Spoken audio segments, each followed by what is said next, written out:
சக்தி குறைஞ்சு போச்சுன்னு அர்த்தம். ஒரு குழந்தை பிறக்குது, அதுக்கு அதிகமான பிராணன் இருக்கும்.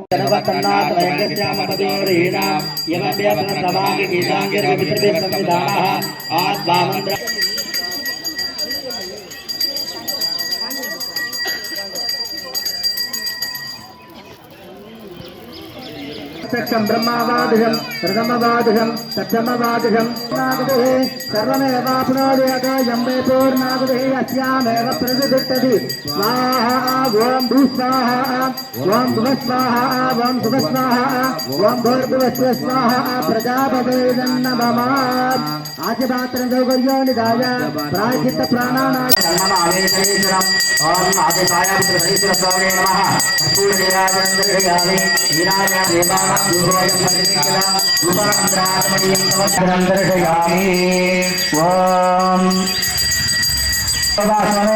देवशिवा मेधाय अनेकं भवन्ति एतावन् कोटे देवानागं समाः सैवास्मितवान् प्रयच्छन्ति दयेन मनस्वन्ति சொல்லக்கூடிய உபகாமராசிக்கு வரனால கடகராசிக்கு அப்பாவுக்கு குரு பகவான் வீட்டுக்கு வரனால சிம்ம ராசிக்கு பார்த்தீங்கன்னா 8வது வீடான அஷ்டபத்தி சரியாக போகிறார் மீனராசி போல.